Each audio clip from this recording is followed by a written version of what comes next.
გურუნა აღმოუჩინა პირველადი სამედიცინო დახმარება ტურისტებს. ამ მიზნით სფეროს წარმომადგენლების გადამზადება გრძელდება. ტურიზმის ეროვნული ადმინისტრაციის ორგანიზებით პირველადი დახმარების მოკლე კურსი 240 გიდს სასტუმროს წარმომადგენელს და ტურიზმის სფეროში დასაქმებულს ჩაუტარდა.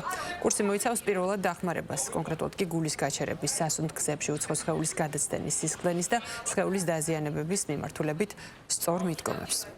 კერძო სექტორის მოთხოვნებიდან გამოწვევებიდან გამომდინარე ჩვენ მუდმივად თანამშრომლობთ და ვცდილობთ რომ გარკვეულწილად სერვისის გაუმჯობესების თვალსაზრისით კერძო სექტორთან თანამშრომლობით გადავამზადოთ სექტორი. კურსი არის საკმაოდ მსუყე დატვირთული იმისთვის რომ ადამიანებმა ვისაც პირველადი შეხება აქვს ტურისტთან შეძლონ და მათ სერვისი პირველადი დახმარების საჭიროების დახმარების შემთხვევაში გაუწიონ. ადამიანები რომელსაც გავლილი აქვს პირველადი დახმარების ტრენინგი მეტად თავდაჯერებულნი არიან, მეტად მზად არიან და ასეთ შემთხვევაში დადგომის დროს სიმშვიდე არის პირველი ის, რასაც შეუძლია რომ კარგი გამოსავალი მოგვიტანოს. ამიტომ ვფიქრობ, რომ ეს არის აუცილებელი უნარჩვევა ტურიზმის სფეროში მომუშავე ყველა ადამიანისთვის.